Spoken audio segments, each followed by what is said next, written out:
नाक काटी रानी, गढ़वाल की वीरांगना कर्णावती। बहुत समय पहले की बात है, हिमालय की ऊंची चोटियों के बीच गढ़वाल नाम का एक सुंदर राज्य था।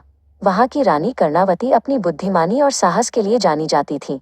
अपने पति की मृत्यु के बाद उन्होंने अपने छोटे बेटे के संरक्षक के रूप में राज्य का शासन संभाला।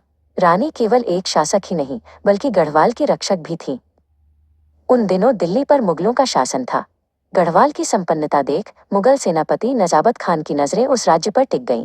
उसने सोचा कि एक महिला का राज्य जीतना आसान होगा। नजाबत खान ने एक विशाल सेना तैयार की और गढ़वाल की पहाड़ियों की ओर कूच कर दिया। उसे अपनी ताकत पर बहुत घमंड था। जब रानी कर्णावती को इस आक्रमण की खबर मिली तो वे डरी नहीं। उनके दरबार के सलाहकार चिंतित थे, क्योंकि दुश्मन की सेना बहुत बड़ी थी। लेकिन रानी ने मुस्कुराते हुए कहा, ताकत केवल तलवारों में नहीं, दिमाग में भी होती है। हम इन मुगलों को अपनी पहाड़ियों के जाल में फंसाएंगे। रानी ने एक चतुर रणनीति बनाई। उन्होंने अपनी सेना को पीछे हटने का आदेश दिया, जिससे मुगलों को लगा कि वे डरकर भाग रहे हैं। नजाबत खान और उसके सैनिक जोश में पहाड़ों के संकरे रास्तों के बहुत अंदर तक चले गए। वे गढ़वाल की कठिन भौगोलिक स्थिति से अनजान थे। जैसे ही मुगल सेना गहरी घाटियों के बीच पहुंची, रानी के सैनिकों ने पीछे से सभी रास्ते बंद कर दिए। ऊपर की पहाड़ियों से भारी पत्थर गिराए गए और रसद, खाना पानी की सप्लाई काट दी गई। नजाबत खान की सेना अब चारों तरफ से घिर चुकी थी। न वे आगे बढ़ सकते थे, न पीछे लौट सकते थे। कई दिनों तक भूखे प्यासे रहने के बाद मुगल सैनिकों का मनोबल टूट गया। घमंडी नजाबत खान ने हार मान ली और रानी के सामने संधि का प्रस्ताव भेजा। उसने अपनी जान की भीख मांगी।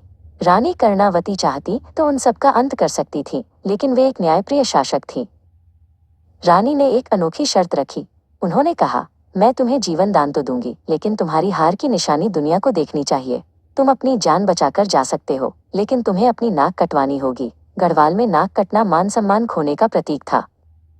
एक एक करके मुगल सैनिकों की नाक काट दी गई।